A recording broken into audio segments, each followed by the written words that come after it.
मरती मरती मरती ओरडू नकोस. हरामखोर ती हरामखोरच निघालीस. इतके दिवस तू मर्फीला जीव लावलास कशासाठी? त्याला चोरून देण्यासाठी ना? साहेब साहेब असं बोलू नका हो. तुझ्यावर विश्वास टाकला, तुला घरच्यासारखी वागवली, त्याची परतफेड अशी केलीस. साहेब साहेब माझं ऐकून घ्या साहेब. काय ऐकायचं तुझं? काय ऐकायचं? नशीब आमचं की गाव सोडून पळून जायच्या आधीच आम्हाला सापडलीस. साहेब माझ्यावर असा अन्याय करू नका हो. अन्याय? तू जर मर्फीचा जीव वाचवला नसता तर तुला मी पोलिसांच्याच ताब्यात दिलं असतं. तर रेच्या नादीला करण्यात काय अडचण नाही, नाटकच करत राहणार. चल साहेब माझं ऐकून घ्या. आई कधी स्वतःचं पोट चोरत नसते. हा माझ्या पोटचा गोळा आहे. माझ्या रक्ताबसाचा मुलगा आहे.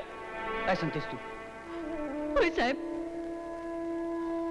त्याच्याजवळ राहायला मिळावं म्हणून मी तुमच्याकडे मोलकरीण म्हणून आले. पण तू हे सगळं आधी का नाही सांगितलंस? कसं सांगणार साहेब?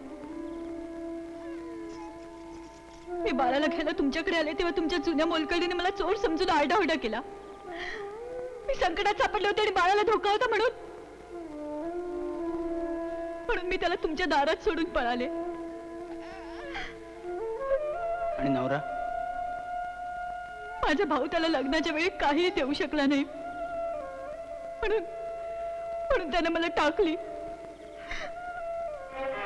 पण आता तो फार मोठा झालाय. मला बायको म्हणायची त्याला लाज वाटते, कारण मी शोभत नाही ना त्याला. कुठे असतो तो? नाव काय त्याचं?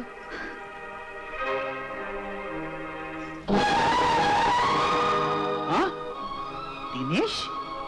आमचा दिनेश? होय साहेब.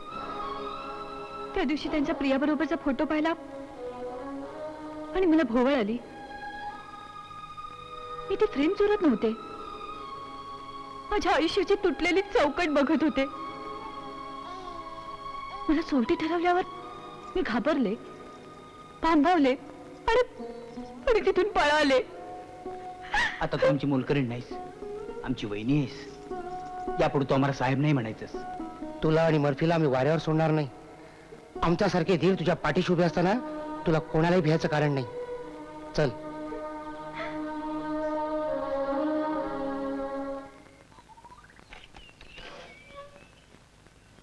कोण तू? तू इथे कशाला आलीस? तुला मी ओळखत नाही. हे बघ, तुझ्या भावाला मी साफ सांगितलेलं आहे, आता माझा तुझा काही संबंध नाही. चालतो इकडनं. असं तोंडानं बोलून संबंध संपले असते तर जगात कोणालाच जगता आलं नसतं. मी तुमची लग्नाची बायको आहे. माझं आणि माझ्या बाळाचं आयुष्य जाळायला निघालं असताना मी गप्प बसू? काय करशील तू? काय करशील? तमाशा करशील? पोलिसात जाशील? मी कशाला पोलिसात जाऊ? मला माझ्या सुखाची मुळीच पर्वा नाही. मला फक्त माझ्या बाळाच्या भवितव्याची चिंता आहे. त्याचं भवितव्य इथं नाहीये.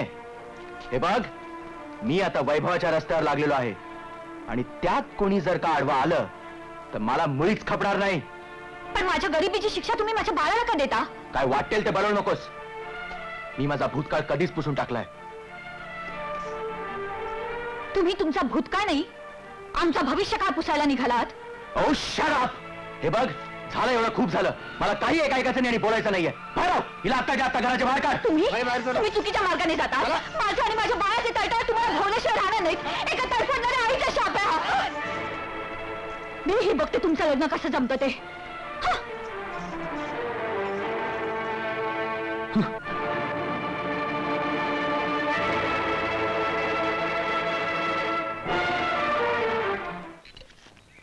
साहेब, ही बाई लय धोकेबाज आहे.